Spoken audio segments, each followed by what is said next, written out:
Ave Maria, cheia de graça, o Senhor é convosco. Bendita sois vós entre as mulheres, bendito é o fruto do vosso ventre, Jesus.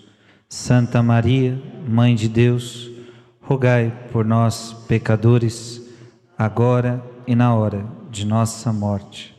Amém. Esta pregação, ela é de suma importância para o nosso retiro quaresmal. Estamos no 21º dia. Quem está com o livro, nós estamos na página 94 do livro Amando a Jesus Cristo. Se você não viu a pregação anterior a esta, é muito importante que você veja o perigo da tibieza. Ontem nós explicamos o que é tibieza. A tibieza que não é evitável e a tibieza que é evitável. Nós vimos que a tibieza é um grande perigo para a alma. Vimos que a tibieza é aquele estado da pessoa morna. E como a pessoa entra na tibieza? Ela fez as pazes com o pecado venial. Não é nem tanto com o pecado mortal. Um dia ela pode chegar lá, que aí é mais desastroso. Mas ela faz as pazes com o pecado venial, ou seja, não é um pecado tão grave, não tem nada a ver uma mentirinha, não tem nada a ver esse pecadinho. E esses pecados ela faz consciente. Conscientemente eu faço uma pequena mentira, conscientemente eu magoo alguém, conscientemente eu dou uma palavrinha para machucar o outro, conscientemente eu vou cometendo faltas e na minha consciência é um pecado pequeno. Portanto, a pessoa que começa a fazer as pazes com o pecado venial, ela entra em estado de tibieza, ela começa a ficar uma pessoa morna espiritualmente falando. As consequências disso, ela começa a parar de rezar, ela começa a parar de ter sabor nas coisas de Deus, ela começa a se interessar nas coisas do mundo, pouco a pouco o diabo vai semeando muita coisa no seu coração e você entra um dos piores estados que tem, um cristão medíocre, um cristão morno.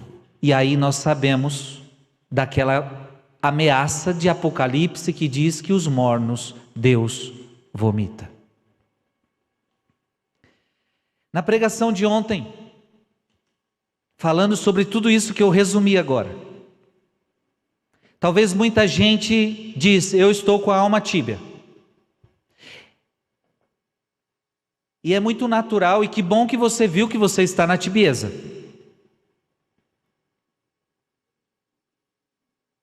E essa pregação, então, eu vou te ensinar a sair da tibieza. Todos podem um dia entrar na tibieza espiritual. Ninguém está livre dela. Ou seja, se eu começar a relaxar, se eu começar a fazer as pazes com o pecado venial, eu entrarei na tibieza. Mas todos podem entrar, mas dá para a gente sair. E eu quero te ensinar a sair da tibieza.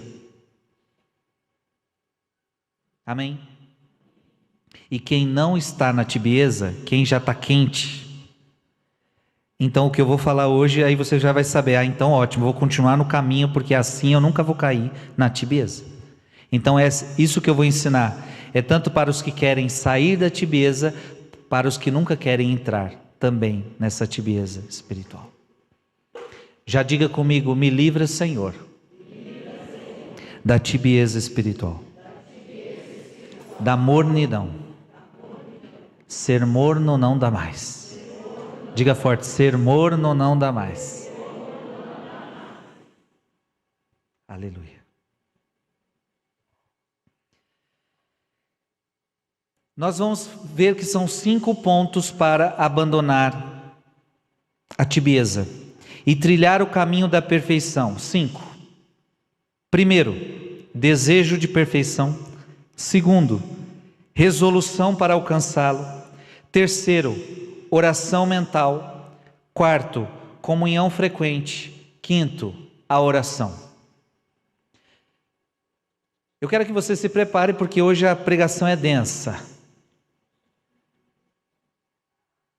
E olha que ela é continuação da de ontem. Se eu fosse pregar tudo ontem, vocês ficariam aqui 2 horas. Dividimos ao meio. Primeiro passo para abandonar a tibieza. Diga comigo: desejo de perfeição. O primeiro meio é o desejo de perfeição. Os desejos piedosos são as asas que nos erguem da terra. Então, quando você tem desejo, você sabe o que é desejo, né? Você deseja. Que nem quando você deseja comer um alimento, você deseja. Desejo de comer uma pizza. Desejo de comer uma picanha. Na quaresma ainda nem se fala. Desejo de comer um churrascão. Você tem aquele desejo, veja, desejo de coisas frívolas, mas os desejos piedosos são asas que nos erguem da terra. São, como São Lourenço Justiniano diz, o desejo dá força e torna a dor mais leve. Então quem tem desejo das coisas de Deus, ele vai tendo asas para voar para Deus. Quem tem desejo de Deus, vai te dando força, torna a dor mais leve. Por um lado, os desejos dão força para caminhar rumo à perfeição, e por outro, aliviam o cansaço da jornada. Quando você deseja uma coisa, você até esquece do cansaço. É assim ou não é? Você esquece do sacrifício. Porque você deseja tanto aquilo, que você já nem se cansa. Alivia o cansaço, o teu desejo alivia o cansaço. Agora você preste atenção, quando você não quer algo, aquilo cansa. Sabe quando você não quer fazer alguma coisa, você tem que fazer? Cansa. Por exemplo, às vezes pode ser a picanha. Se você não tiver com vontade de comer, sabe quando você está ruim? Só de fazer essa picanha você vai cansar. Agora, se você tiver com vontade, você vai preparar e não se cansa, porque você quer, você deseja. Quando você deseja uma coisa, você não se cansa.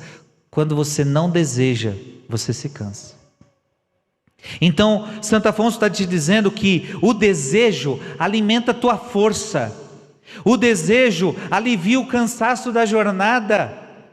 Por que muita gente está cansado? Porque não deseja mais. O que você não deseja? Você já não deseja mais o céu. Você já não deseja mais a eternidade. Você já não deseja mais as coisas de Deus. Tem muita gente que não tem mais desejo por Deus. Aquele que tem um desejo real de perfeição, não deixa de avançar continuamente em direção a Ele. Assim, avançando, finalmente chegará. Aquilo que você deseja, você quer. É por isso que a gente não pode desejar coisa errada. Porque aquilo que o homem deseja, ele vai atrás. Por exemplo, você é casado. Se você começar a desejar outra, se você começar a desejar outro, rapidinho você vai atrás. Você começou a desejar. Só que você desejou o que não pode desejar. Tem gente que deixou de desejar o que pode e o que tem que desejar, que é Deus, que é o céu, que é a Eucaristia. Ao contrário, aquele que não deseja a perfeição sempre volta para trás. Você tem que ser uma alma que deseja Deus, porque se você não deseja ser santo, se você não deseja as coisas de Deus, na verdade você está voltando em vez de ir para frente, você está indo para trás, e sempre se encontrará mais imperfeito do que antes. Santo Agostinho diz: não avançar no caminho de Deus é retroceder. Quem não avança no caminho, na verdade está retrocedendo. Não ir para frente, é ir para trás na vida espiritual. Aquele que não faz esforços para avançar sempre será levado para trás pela corrente de sua natureza corrupta. Então, se você não faz esforços para avançar, na verdade você vai ir para trás. Ei, meus filhos, tem muita gente que está indo para trás e não está indo para frente. Tem gente que tem 10 anos de igreja e está indo mais para trás do que para frente. Tem gente que tem 40 anos de igreja e está indo mais para trás do que para frente. Tem gente que ainda enche o peito e fala, eu tenho 40 anos que eu sou isso na igreja. Mas você está indo mais para trás do que para frente. O que adianta ter 40? Tem gente que pode ter 2 anos de igreja e já está na tua frente. Não é o tempo de igreja que faz você. Não é o tempo de padre. Eu tenho 8 anos de padre, tem padre que tem 50. Isso não diz nada. É o desejo. Você pode ter 50 anos de igreja e eu que entrei hoje tenho mais desejo que você. A pessoa que entrou hoje tem mais desejo que você. É o desejo que te impulsiona para frente. O desejo pelo céu, o desejo por Deus. Se você não fizer isso, você vai para trás. Aqueles então que dizem, preste atenção nisso. Aqueles então que dizem, Deus não deseja que todos nós sejamos santos, cometem um grande erro. Eu não sei você, mas eu já escutei isso muitas vezes. Esse negócio de, se vocês ficam falando aí de ser santo, para com isso. Não é possível ser santo nessa terra. Isso aí é muito radical. Santo Afonso está dizendo, você que diz que ser santo não é possível, você está cometendo um grande erro. Sim, porque Paulo diz, esta é a vontade de Deus a vosso respeito, a vossa santificação.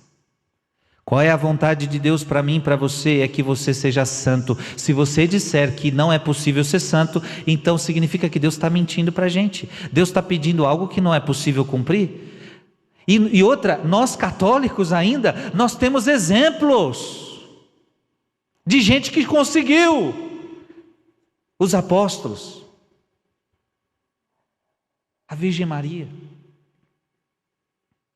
Santa Teresinha, São João da Cruz, Santa Teresa, São Padre Pio, São Francisco, Santa Mônica. E aí a gente teria que ficar aqui a noite toda falando o nome de santo aqui.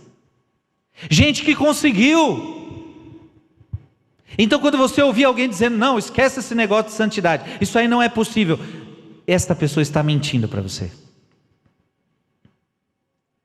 Deus deseja que todos sejam santos e cada um segundo o seu estado de vida. Repete com freio. Deus quer que todos sejam santos. Cada um segundo o seu estado de vida. Isso é muito importante que Santo Afonso está falando. Eu sou padre, você é casado, nós somos diferentes. Aí Santo Afonso está dizendo assim para você, o religioso deve ser santo como religioso. Eu sou um religioso, eu tenho que ser santo como religioso. Você não é chamado a ser santo igual eu. Eu, por exemplo, vivo dentro de uma comunidade religiosa, eu vivo com outros irmãos, eu tenho uma vida diferente da sua. Eu tenho hora para acordar, hora para dormir, hora para comer com os irmãos, hora para fazer isso, hora para fazer aquilo. A gente tem uma vida nossa, uma vida conventual. Você não se santifica igual eu me santifico. Você é diferente de mim.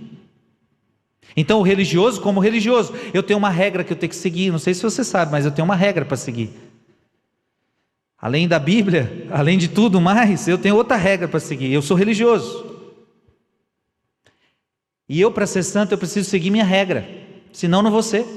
E eu tenho que seguir a regra dos carmelitas mensageiros do Espírito Santo, não é seguir a regra dos franciscanos, não, eu tenho que seguir a regra dos carmelitas para me santificar. Foi essa a regra que ele me deu, como religioso.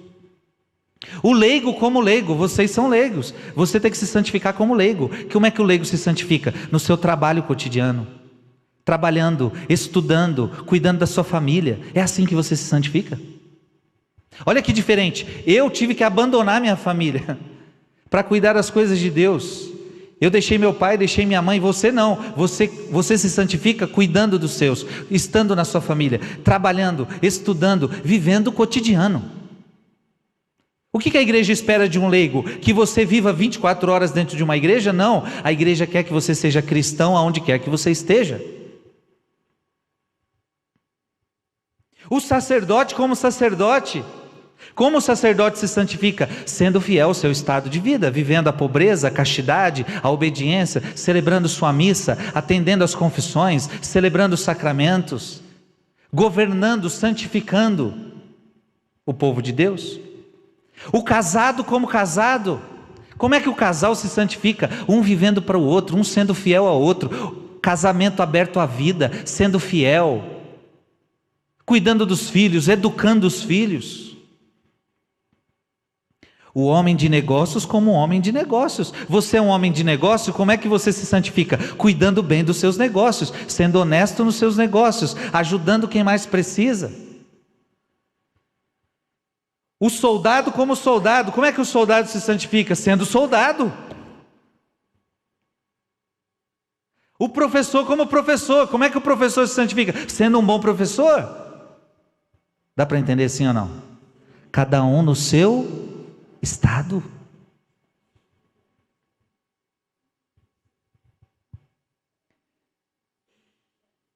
Devemos, portanto, ter grande coragem. O Senhor é bom para quem nele confia, para a alma que o procura. Deus é extraordinariamente bom e liberal para com uma alma que o busca de todo o coração. Se você busca o Senhor de coração, você vai encontrá-lo. Olha que bonito isso, nem os pecados do passado podem ser um obstáculo para nos tornarmos santos. Glória a Deus, senão nós estávamos perdidos. Repete comigo, nem os pecados do passado podem ser um obstáculo para que nos tornemos santos. Você tem muitos pecados lá atrás? Pecados da sua adolescência, pecados da sua juventude. Esses pecados não vão te impedir de ser santo. Olhe para a vida de Agostinho, um homem pecador devasso, e olhe o santo que ele se transformou. Olhe para a vida de Francisco de Assis, um homem pecador, olhe o que ele se transformou. Olhe para a vida de Maria Madalena, 7 demônios saiu dessa mulher, e olha o que esta mulher se transformou. Ela estava na cruz aos pés de Jesus, enquanto muita gente correu, ela foi fiel até o fim, estava na ressurreição. Grandes santos tiveram grandes pecados no passado. Os teus grandes pecados do passado não impedem que você se torne um dia um grande santo da Igreja Católica.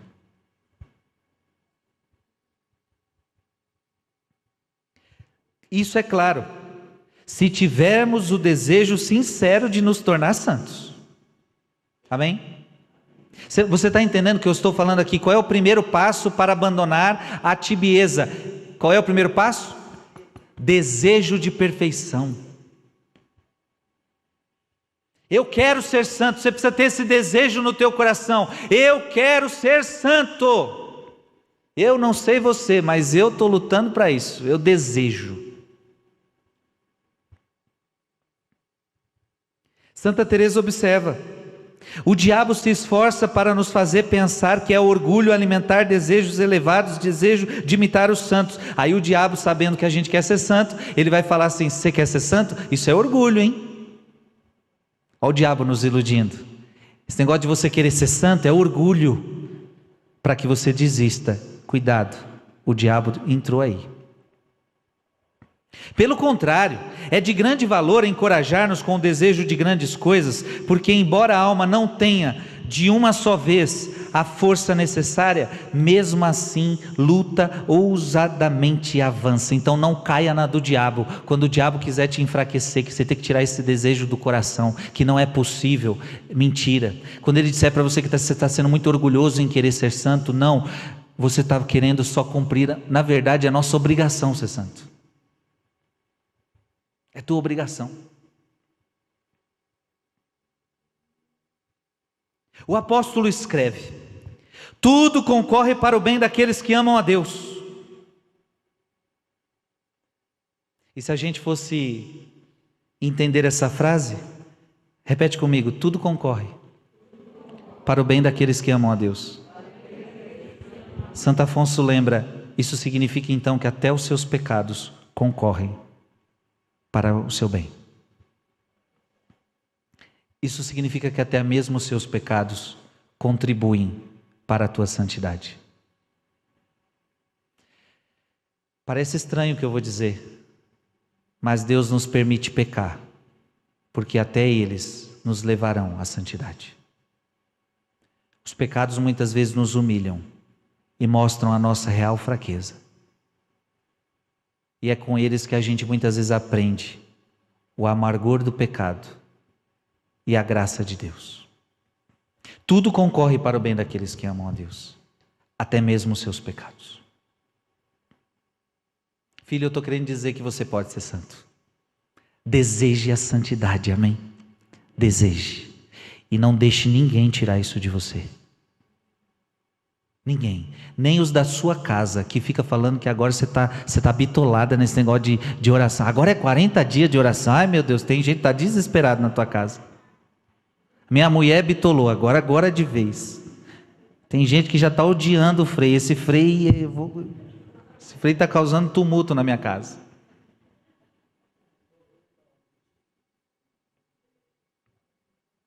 Não é Frei, não, é Deus. Não é Frei que está indo te acordar, é Deus que te acorda.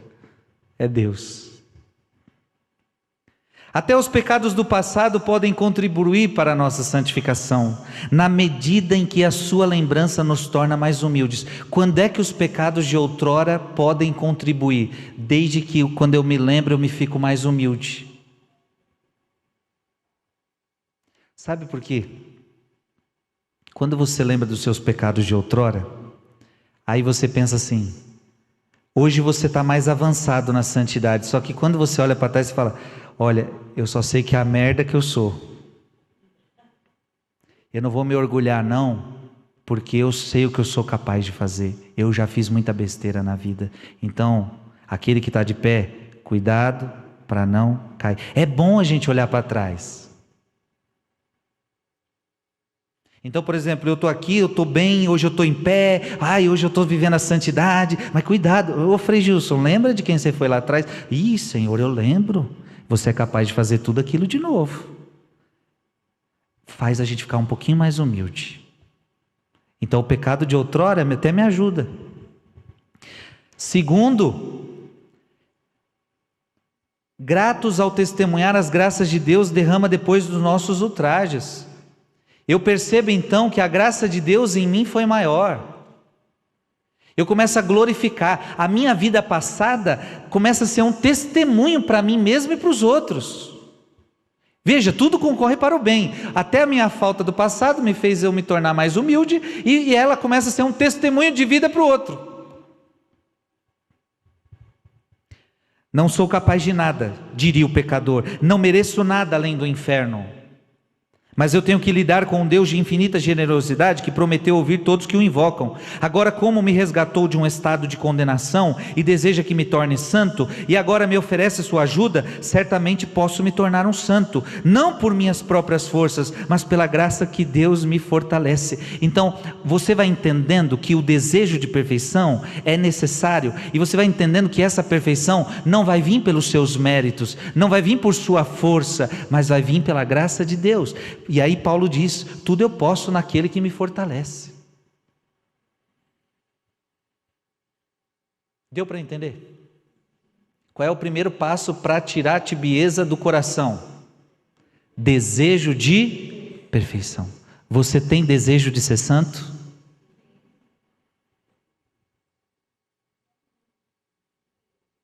É para ter. Eu quero te ver no altar. Quero ver uma imagem sua aqui, colocar aqui na minha paróquia. Colocar aqui na minha paróquia uma imagem sua. Tem que ter desejo. Se você não deseja, você não vai chegar não. E se você não deseja, você vai para trás. Agora, basta só desejo? Não, são 5 os passos. Segundo passo para abandonar a vida tíbia: resolução. Meu irmão, vai anotando isso, vai gravando no teu coração, porque hoje é ensinamento muito espiritual para você. O segundo meio de perfeição é a resolução de pertencer totalmente a Deus. Muitos são chamados à perfeição, impelidos pela graça, concebem o desejo de alcançá-lo, mas se nunca decidem realmente adquiri-la, vivem e morrem no mau cheiro de sua vida morna e imperfeita. O desejo de perfeição não é suficiente se não for seguido por uma firme resolução de alcançá-la. Não adianta ter desejo se não tem a resolução. Eu vou voltar ao exemplo da picanha. Não adianta ter desejo da picanha se você não sair da tua casa para comprar a picanha. Se você não colocar a frigideira no fogo, ou se você não acender essa churrasqueira, não adianta. Se você não se resolver a fazê-la, você só vai ficar no desejo.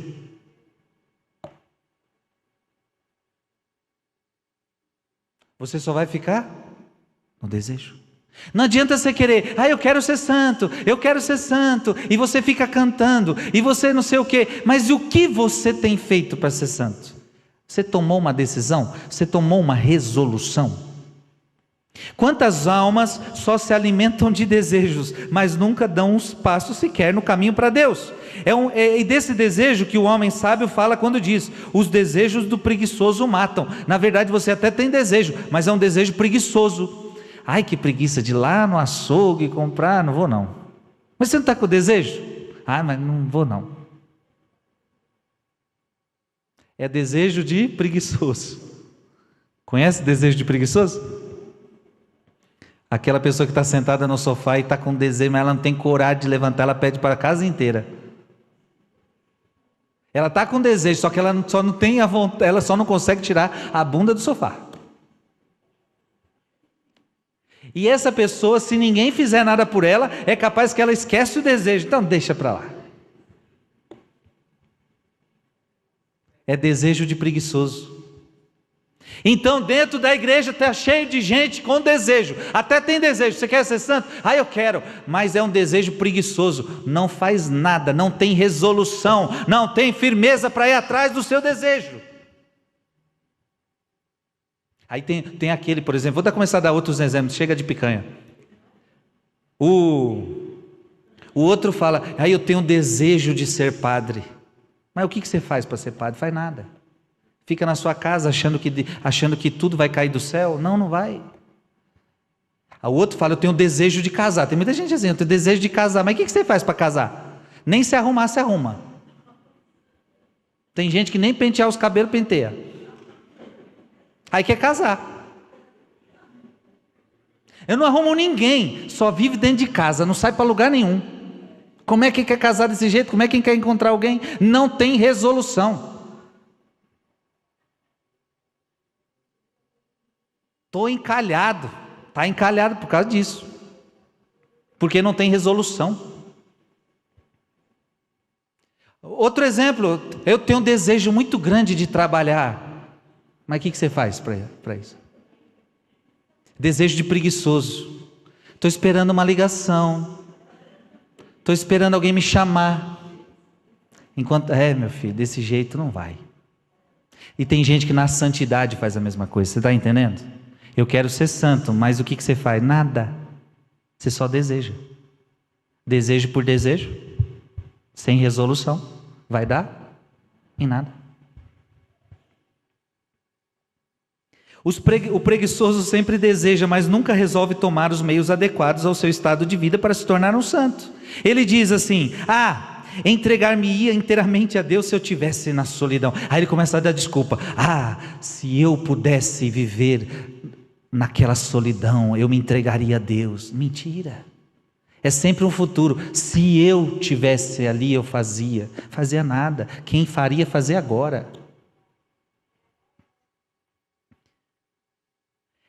Eu não consigo me entregar a Deus porque essa casa é muito barulhenta, minha casa não dá para rezar não, e não sei o que, aí você dá essa desculpa, se eu tivesse como ir para outro lugar, aí eu conseguiria me entregar a Deus. Mentira. O outro vai dizer: se eu pudesse viver num mosteiro, eu me entregaria totalmente a Deus. Mentira! Ao mesmo tempo, não pode sustentar uma companhia desagradável, não pode tolerar uma palavra de contradição, perde-se em preocupações inúteis, comete 1000 faltas de gula, curiosidades e orgulho, e ainda assim suspira ao vento: ah, se eu tivesse isso, ah, se eu tivesse aquilo. Então, a pessoa que fica falando isso, se eu tivesse isso, se eu tivesse aquilo, ela não consegue cuidar nem das coisas que acontecem perto dela.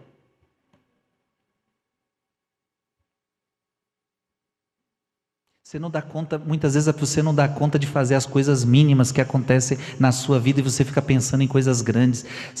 Tem gente que assim fica pensando em coisas grandes, em santidades altas, e não consegue ajudar uma mãe a lavar uma louça dentro de casa.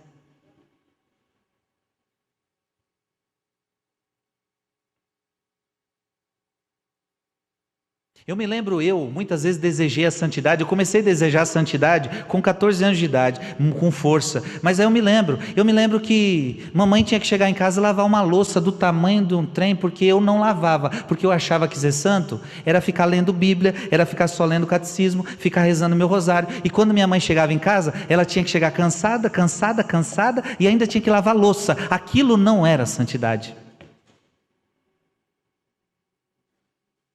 Santidade era minha mãe chegar e a louça estar limpa, porque eu ficava em casa o dia inteiro. Só que o que eu fazia em casa? Eu gostava muito de futebol, ficava assistindo muita coisa de futebol, aí depois ia rezar, depois ia estudar, depois dava umas aulinhas de violão para ganhar um dinheirinho, tal, trabalhava, estudava e assistia futebol. Agora esse negócio de louça não era comigo, esse negócio de arrumar casa não era comigo não. A escrava depois tinha que fazer. Isso não era santidade. Eu tinha desejo, mas não tinha resoluções. Eu não dava conta da minha própria vida. E não adiantava eu almejar coisas maiores. Tais desejos fazem mais mal do que bem. Alguns se alimentam deles, enquanto isso continuam levando uma vida de imperfeição. Então não adianta ter desejo sem resolução, vai fazer mais mal do que bem. Dizia São Francisco de Sales: não aprovo quem, estando empenhado em algum dever ou vocação, resolva suspirar por outro tipo de vida não compatível com a sua posição atual, ou por exercícios não adequados para o seu estado atual, pois serve apenas para dissipar seu coração e fazê-lo definhar em seus deveres. Então você que tem um estado de vida, você não pode ficar desejando o estado de vida do outro. Você que é leigo não pode querer viver como padre. E você que é padre não pode querer viver como leigo. Tem padre que está querendo viver como leigo. E tem leigo que quer viver como padre. A gente quer inverter as coisas. Não, desse jeito não dá.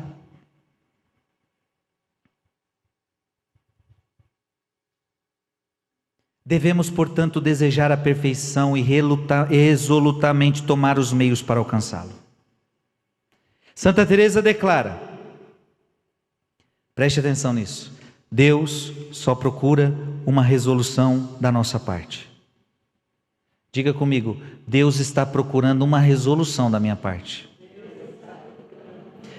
Olha para quem está do seu lado e diga: Deus está procurando uma resolução da sua parte. O resto Ele fará.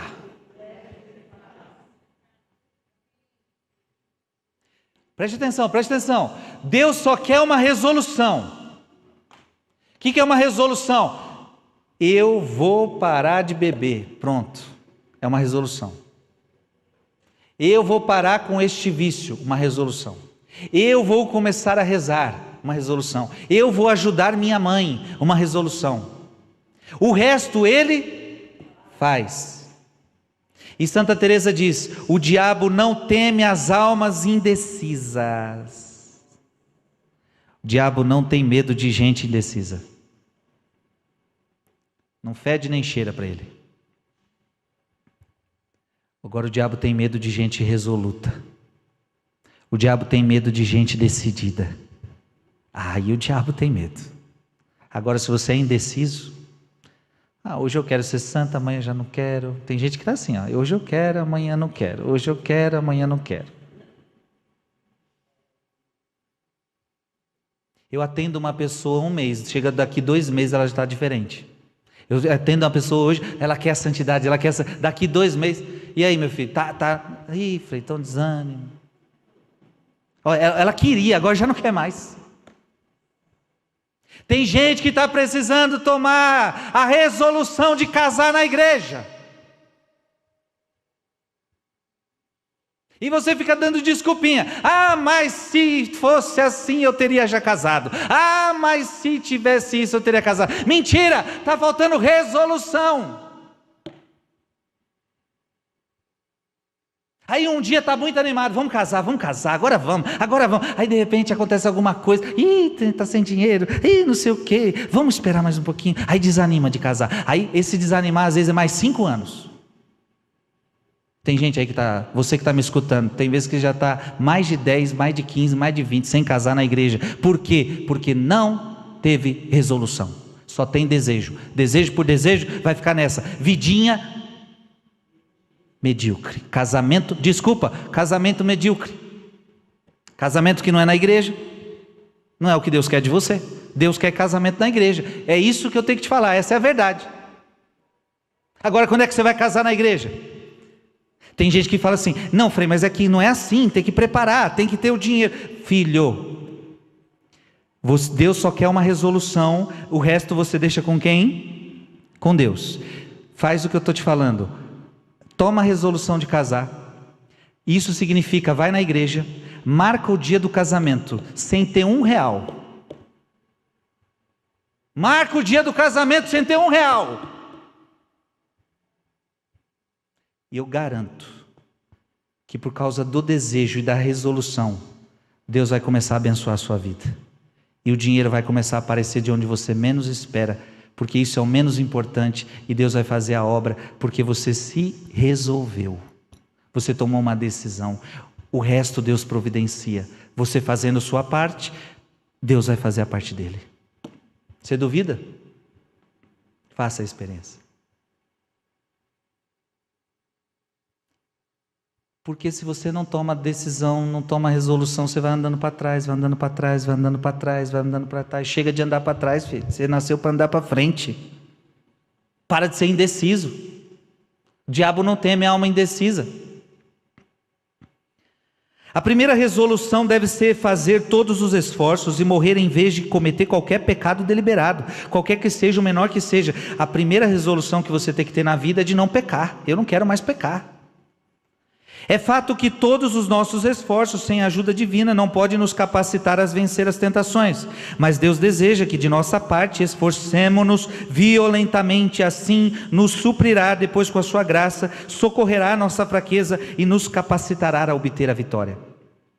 Esta resolução remove de nós todos os obstáculos para seguirmos em frente e ao mesmo tempo dá-nos grande coragem, a certeza de estarmos na graça de Deus.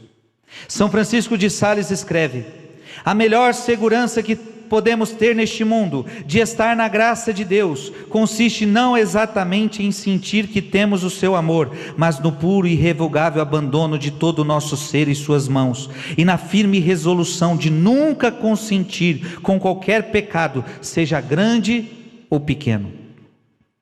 Nisto consiste o que significa ter uma consciência delicada.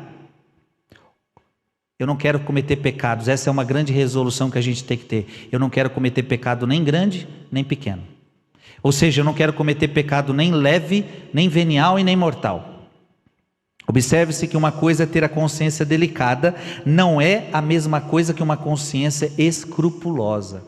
Eu falava disso ontem. Santo Afonso não está nos propondo o escrúpulo. Ter uma consciência delicada é um requisito para se tornar um santo. Ser escrupuloso é um defeito e faz mal, por isso devemos obedecer os nossos diretores e superar os escrúpulos. São Lourenço Justiniano escreveu: devemos começar rapidamente e não esperar pelo dia seguinte. Quando é que você deve tomar uma resolução? Amanhã? Hoje? Agora? O que você pode fazer, faça-o rapidamente, não adie. E acrescenta o motivo. Por que você não pode deixar para amanhã o que você pode fazer hoje? Por quê? Pois que na região dos mortos, para onde você vai, lembra que você vai morrer? Para a região dos mortos, para onde você vai, não há mais trabalho, nem ciência, nem inteligência, nem sabedoria. Na próxima vida não há mais tempo para trabalhar, não há liberdade para o mérito, prudência para fazer o bem, sabedoria ou experiência para receber como conselho. Depois da morte, o que está feito, está feito. Repete comigo: depois da morte, o que está feito, está feito. Não tem mais o que fazer. Você entendeu? Depois da morte já não tem mais o que você decidir. Então a hora de fazer é? A hora de tomar uma decisão é? Quais as resoluções que você vai tomar hoje?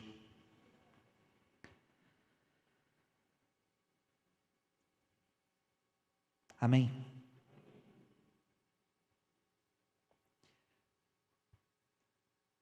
Cinco passos para abandonar a tibieza. Qual é o primeiro? Força. Desejo de perfeição. Segundo, resolução. Terceiro, oração mental. Você que vai, eu quero que você entenda aqui oração mental como meditação. Porque se você prestar atenção, ele vai colocar a oração no quinto ponto. Então, para você não confundir, vamos entender aqui como meditação, tá? O terceiro meio de se tornar um santo é a oração mental, é a meditação. Somente por um milagre, aquele que não medita nas verdades eternas pode levar uma vida de cristão. Santa Teresa escreveu o seguinte ao bispo de Osma: embora pareçamos não descobrir em nós imperfeições, contudo, quando Deus abre os olhos da alma, o que costuma fazer na oração, as imperfeições aparecem claramente. E São Bernardo havia dito antes que aquele que não medita não julga severamente a si mesmo, pois simplesmente porque não se conhece. A oração mental regula as afeições e dirige as ações para Deus, mas sem a oração, as afeições se apegam à terra, as ações se conformam às afeições e dessa maneira tudo se desorganiza. Qual é a proposta aqui? Ter uma vida de meditação. Separar um momento do dia para meditar. Meditar o quê? Em verdades eternas. Meditar o quê? Nas coisas de Deus. Porque só meditando nas coisas de Deus que você vai tirar os seus pensamentos das coisas da terra. Por que que muita gente não consegue ser santo? Eu vou te explicar o que está acontecendo. Você se alimenta com muita porcaria. Quem se alimenta com porcaria não conseguirá ser santo. O que eu estou querendo dizer? A pessoa fica o tempo todo com Netflix, a pessoa fica o tempo todo com celular, a pessoa fica o tempo todo ouvindo música secular, a pessoa fica o tempo todo vendo televisão, a pessoa fica o tempo todo vendo só coisa mundana. Você vai ter o que de santidade desse jeito? Tem gente aí que até os dias de hoje está assistindo novela, desde a novela das 3 até a das 9. Como é que você vai ser santo desse jeito, ô noveleira? Ô noveleiro? Sabe quando é que você vai ser santo? Desse jeito? Nunca. E hoje Netflix é novela também, viu? É que mudou o nome, mas é tudo novela. É 10 séries, é 10 séries. Cada uma tem mais 10 capítulos e vai. É pior que a novela hoje em dia. E para na hora que você quer ver o outro. A gente não consegue parar. Começou a assistir, não, agora tem que ir embora. É ou não é?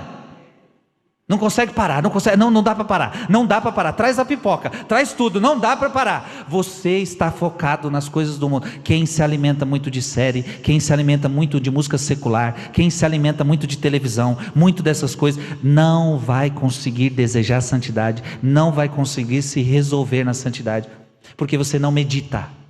Não há espaço para meditação numa pessoa que vive assim. Não há. Você não vai nem querer fazer, porque não tem vontade. Porque as coisas do mundo, elas te distraem.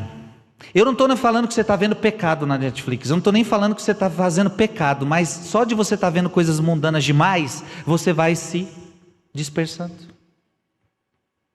Santa Teresa disse que quem quer que abandone a oração mental, quem abandona a meditação, muito em breve se torna uma besta ou um demônio. É forte ou não é? Fala para quem está do seu lado, assusta ele aí, fala: se você abandonar a meditação, mas fala bravo, não fala rindo não, se você abandonar a meditação, você vai se tornar uma besta ou um demônio. Faz o sinal da cruz mesmo. Fica muito em Netflix se você não vira uma besta ou um demônio. Fica muito nas coisas do mundo para ver se você não vira uma besta. E por isso que o mundo está cheio de besta. Que fica vendo xxx, aquele xxx lá, BBB, né?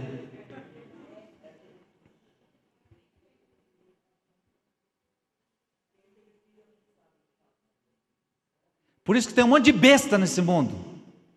Por isso tem um monte de demônio neste mundo. Porque não medita as coisas de Deus.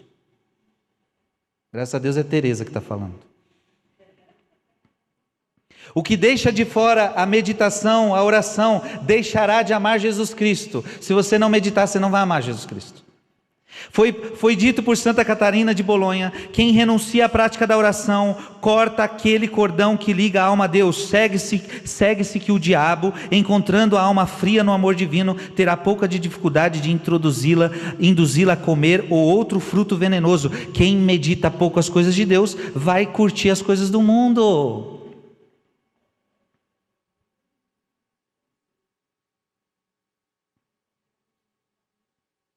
E quer que eu te fale uma coisa? É natural. Quando você começa a meditar muitas coisas de Deus, automaticamente você vai deixando as coisas do mundo. É automático. Você começa a desgostar da novela. Não é que você não quer, é que já não tem mais graça. Perca de tempo isso aí.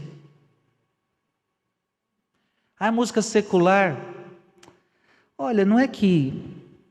não é nem questão mais de ser pecado ou não ser pecado, sabe? Mas não rola mais, não me alimenta.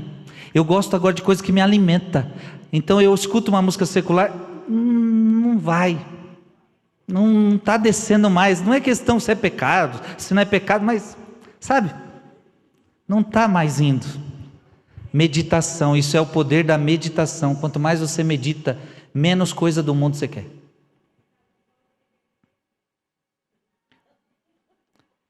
De outra maneira, Santa Teresa disse: quem perseverar na oração, tenha certeza, na meditação, vamos entendendo meditação, com quantos pecados o diabo possa cercá-lo, o Senhor acabará por trazê-lo ao porto da salvação, mesmo rodeado de pecados. Quem não para no caminho da oração mental, chega mais cedo ou mais tarde. Se você medita, você vai chegar lá, mais cedo ou mais tarde você chega.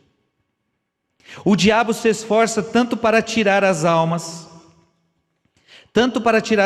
da oração, da meditação, porque bem sabe que perdeu aqueles que perseveraram fielmente na oração.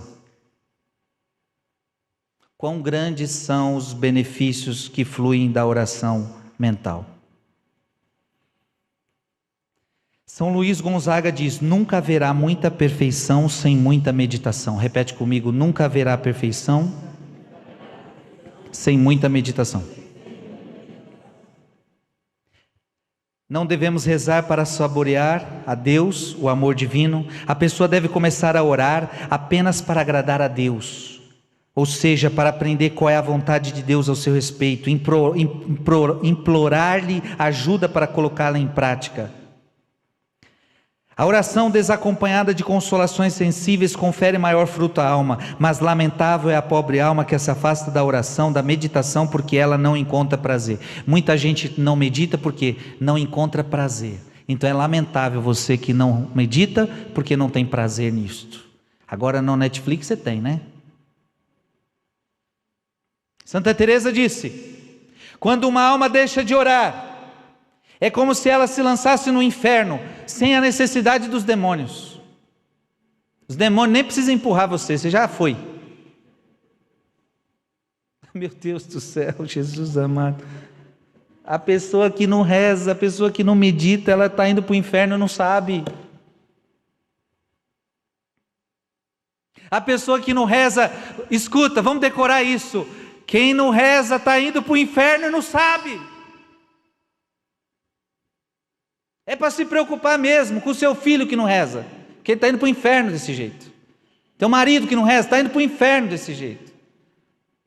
Você também, eu também, parei de rezar, estou indo para o inferno. Vou repetir para o pessoal não achar que eu que estou falando. Quando uma alma deixa de orar, é como se ela se lançasse no inferno, sem a necessidade de demônios. Santa Teresa. Os demônios não precisam nem ter trabalho com você. Vamos rezar, gente?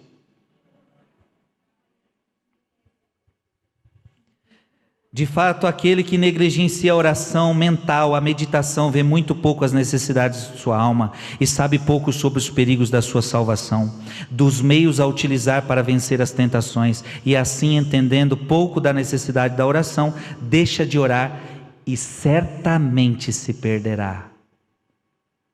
Quem não reza vai se perder. Isso é muito sério. No que diz respeito aos assuntos para meditação, nada é mais útil do que meditar nas 4 últimas coisas. Você pode se perguntar, mas Frei, vou meditar sobre o quê? Quando eu tiver, então eu tenho lá 20 minutos de meditação, 30 minutos, 40 minutos, eu vou meditar sobre o quê? 4 coisas são imprescindíveis que você medite. Medite sobre a morte. Medite que você vai morrer. Como assim, Frei? Eu vou ficar pensando que eu vou morrer? É isso mesmo. Santo Afonso ainda coloca, é especialmente vantajoso você meditar sobre a morte. Imagina que você está morrendo. Como assim eu tenho que ficar pensando? Medita isso aí. Aí que você está lá no leito da doença, com crucifixos nas mãos e prestes a entrar na eternidade. Meditar que se um dia você vai morrer. Por quê? Quando você medita que você vai morrer, você começa a valorizar mais a vida e as pessoas.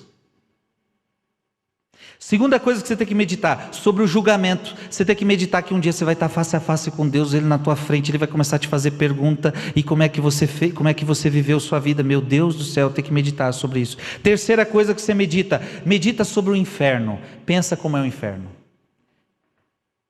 Pensa como deve ser ruim lá. Quarta coisa que você medita, sobre o céu. Aí você vai pensar no céu, você vai sentir desejo de ir para o céu. Gente, se a gente meditasse isso aqui todo dia, nossa, você está entendendo sim ou não? Deixa a Netflix, filho. Deixa essas músicas porcaria e dá mais tempo à meditação. Um bom livro pode te ajudar a uma meditação. Lê um pouquinho e medita. Um bom livro espiritual. Mas nada melhor para a meditação, escuta isso agora que a gente já falou sobre isso, nada melhor para a meditação do que ficar diante de um crucifixo e meditar a morte de Jesus por você. Nada melhor do que meditar a paixão de Cristo. Talvez rezar a Via Sacra. Meditar a paixão. Nada melhor. Amém? Eu falei que a pregação de hoje ia ser densa. Está densa ou não está? Vocês estão aguentando firme ou não estão? Cutuca quem está do seu lado aí e fala, fique esperto porque hoje é denso. Você que está em casa também, bate palma para quem está em casa e fala, acorda. Você que está em casa também acorda.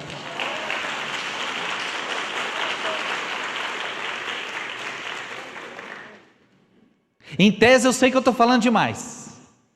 Mas eu não estou falando nada repetido e tudo é necessário. E eu preciso levar essa pregação até o final. Mas estamos acabando. Qual é o primeiro passo para abandonar a tibieza? Desejo de perfeição. Segundo, resolução. Terceiro, pode chamar meditação ou oração mental. Quarto, comunhão frequente. Ah, meu Deus.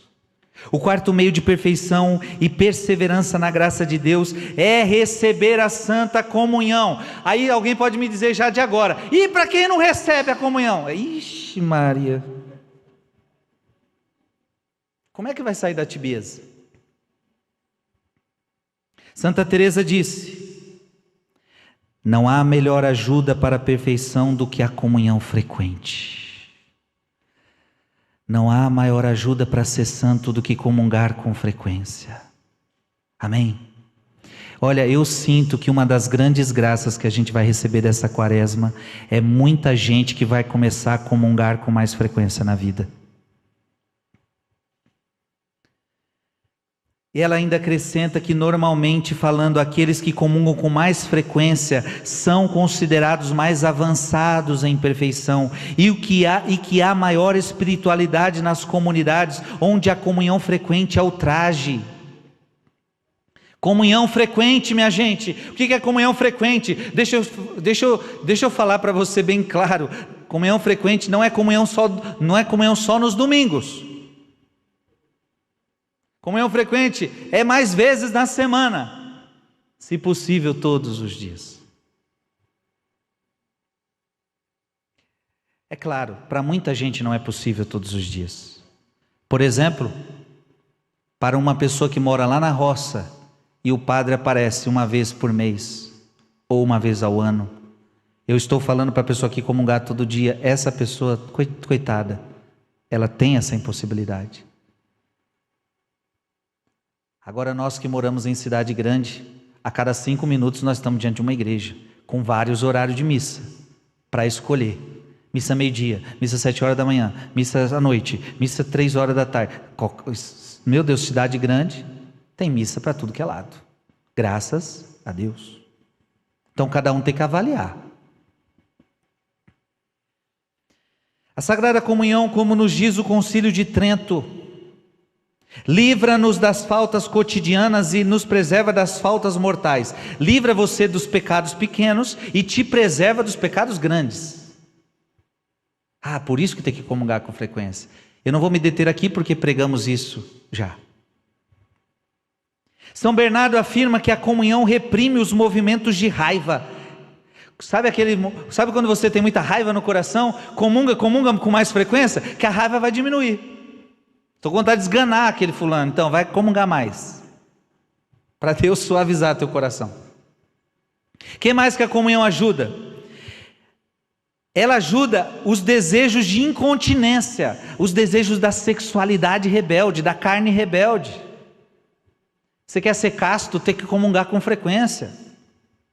Que são as duas paixões que mais frequentemente, violentamente nos assaltam. Então as duas paixões que mais nos assaltam são essa: incontinência, raiva. São Tomás diz que a comunhão derrota as sugestões do diabo. Quando você comunga com frequência, você está derrotando as sugestões do diabo na sua vida. E finalmente São João Crisóstomo diz que a comunhão derrama em nossas almas uma grande inclinação para a virtude, uma prontidão para praticá-la. Quanto mais você comunga, mais virtuoso você quer ser. E ao mesmo tempo nos concede uma grande paz, pela qual o caminho da perfeição se torna muito mais doce e fácil para nós. Quem comunga com frequência vai tendo paz.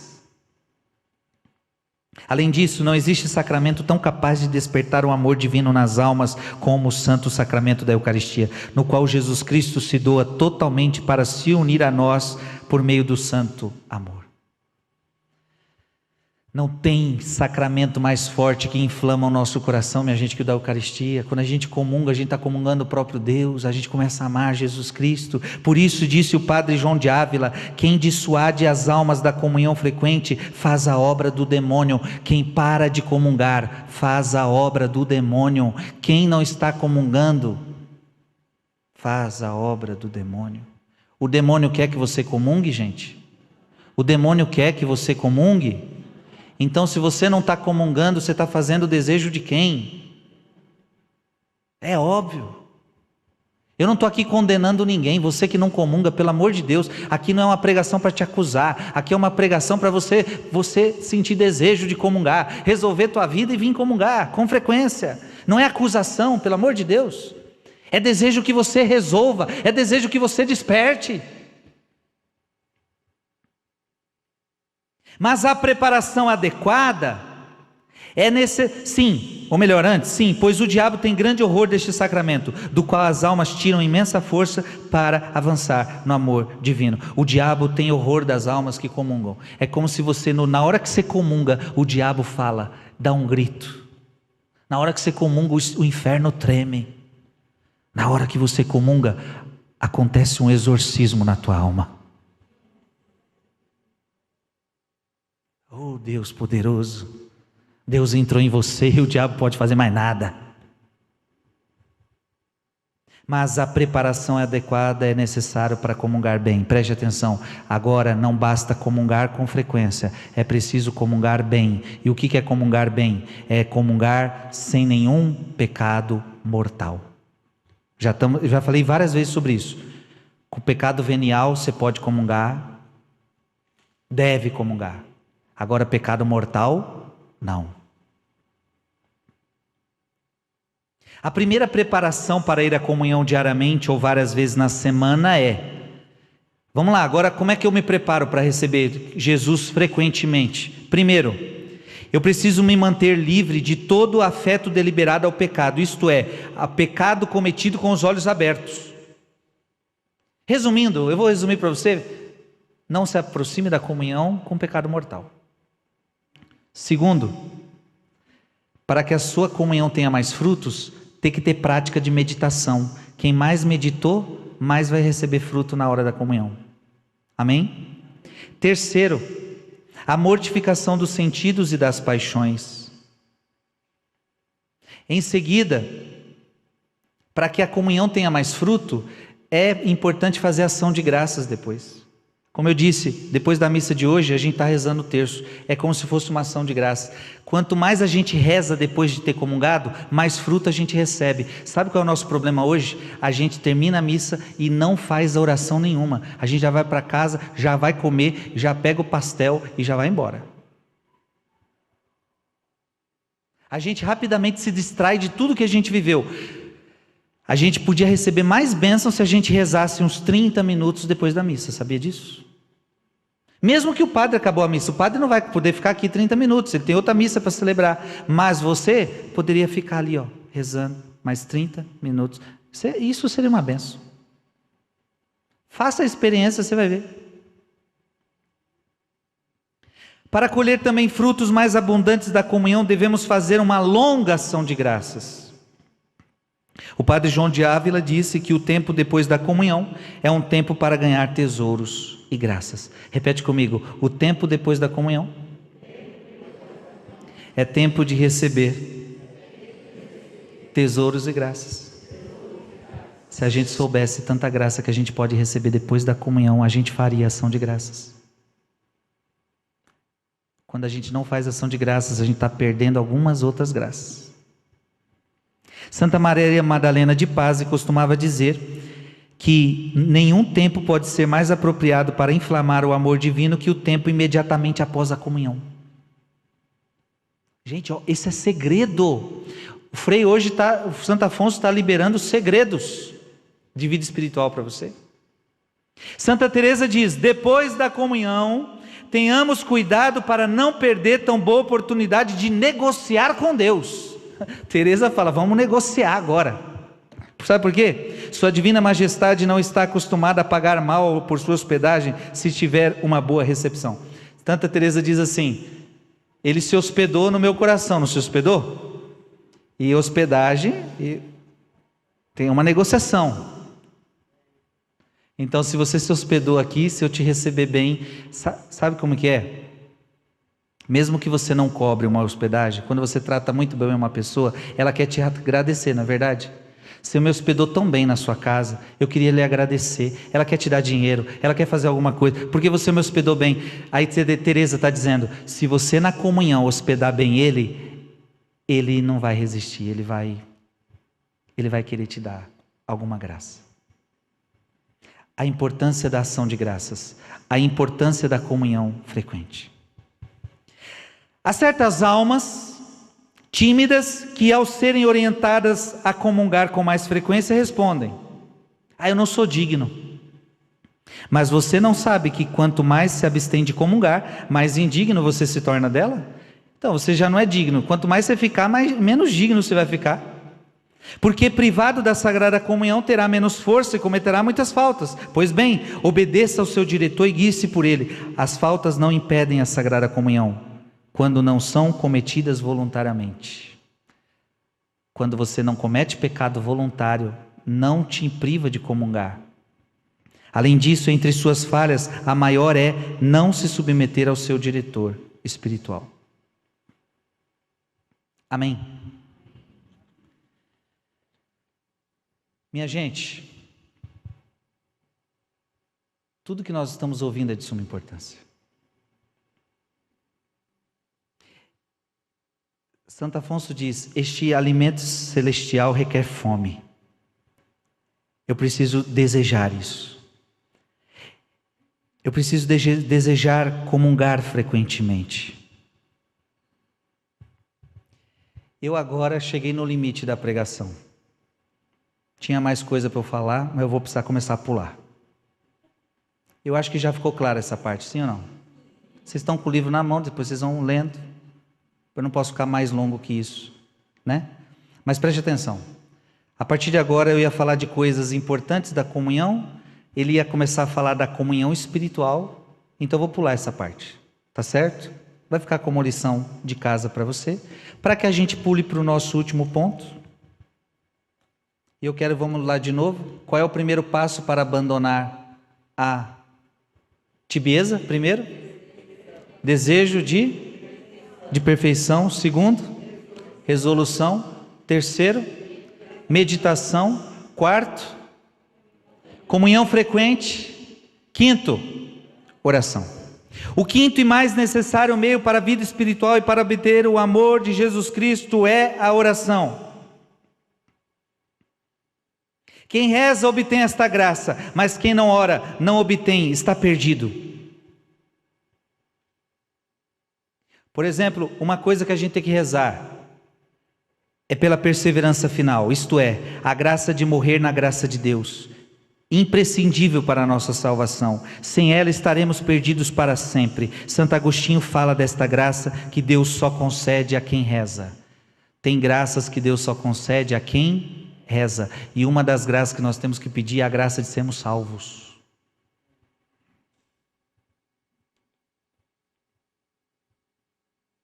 Resumindo, os santos padres dizem que a oração é necessária para nós, não apenas como necessidade de preceito, de modo que teólogos dizem que aquele que negligencia por um mês o assunto estará em pecado mortal, mas também como necessidade de meios, o que equivale a dizer, isso é sério, equivale a dizer que quem não reza não pode ser salvo.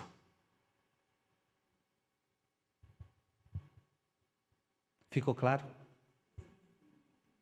Repete comigo: quem não reza não pode ser salvo. Eu preciso rezar. Diga comigo: eu preciso rezar. Eu não posso parar de rezar. E a razão disso é que não podemos obter salvação eterna sem a ajuda da graça. Por quê? Aí você pode falar: então quem não reza não vai se salvar? Sabe por que não? Porque sem oração você não vai conseguir atingir a graça, e sem a graça de Deus você não é salvo. É por graça que vós sois salvos, diz Paulo. É a graça de Deus que me salva. Agora, como é que você vai acessar a graça se você não reza? A graça, está aqui, Santo Afonso está dizendo, a graça só é concedida àqueles que rezam. Então é por isso que você está acordando de madrugada, filho, para se salvar. Quando alguém perguntar por que você está acordando de madrugada, você está sem juízo, é que eu quero ser salvo. Eu preciso me salvar.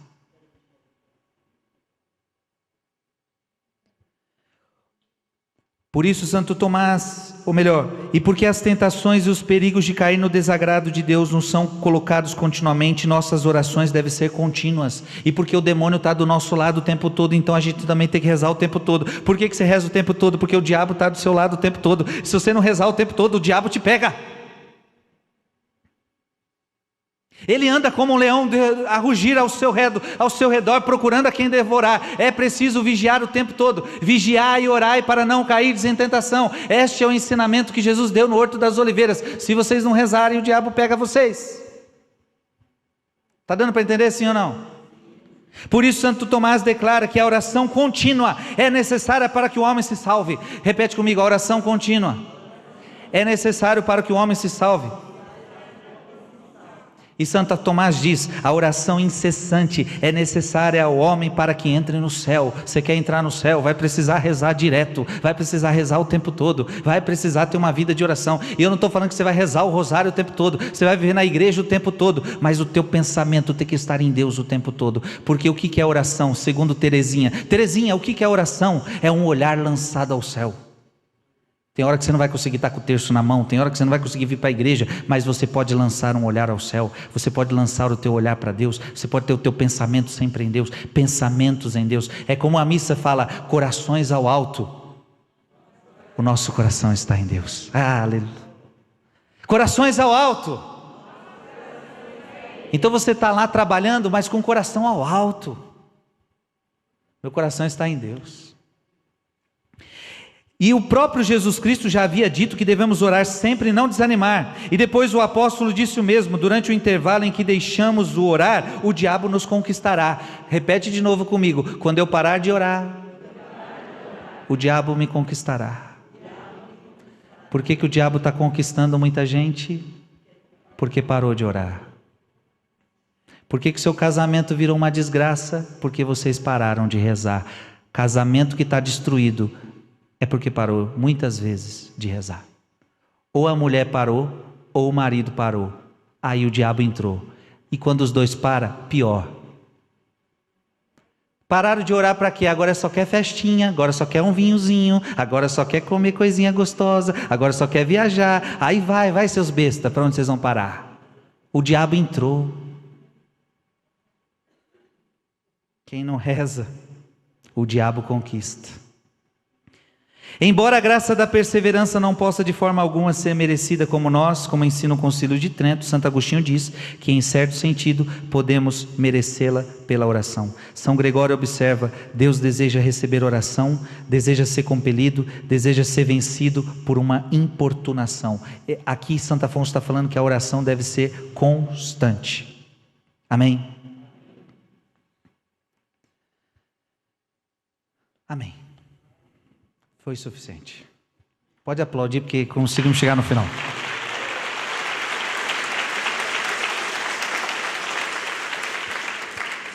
Se é difícil para vocês escutar, também é difícil para mim falar. Se vocês têm que se concentrar, eu também. Mas vencemos ou não vencemos?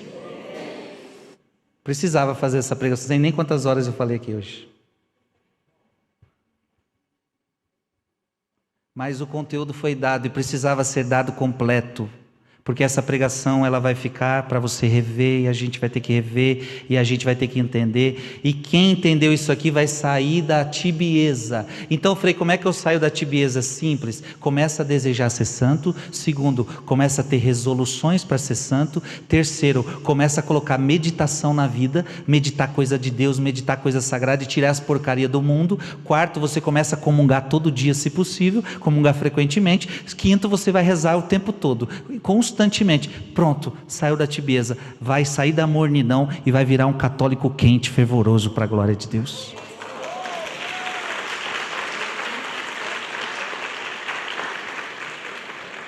Frei, eu não estou na mornidão, eu estou bem, eu estou quente. Então continua fazendo isso. Então continua. Você então vai continuar desejando ser santo, vai ser resoluto, vai fazer meditação, vai fazer comunhão frequente, vai rezar.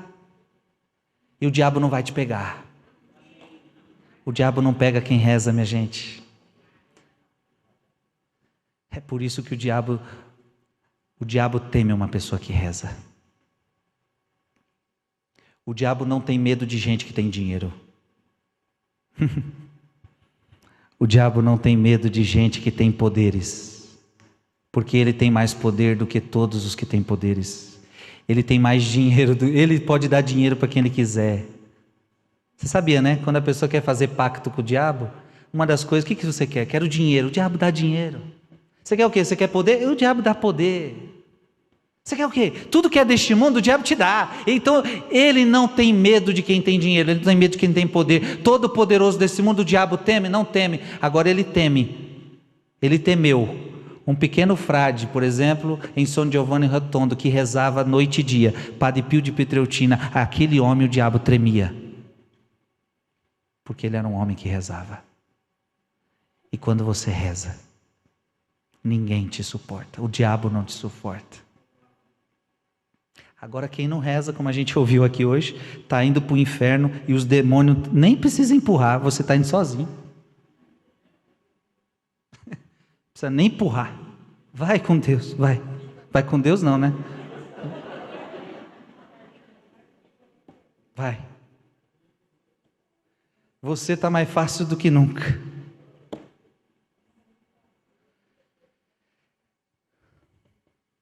O diabo não queria que você escutasse essa pregação. Porque ela pode salvar a tua vida. Ela pode salvar a tua espiritualidade. Ela pode te tirar do inferno. Amém. Vamos ficar de pé?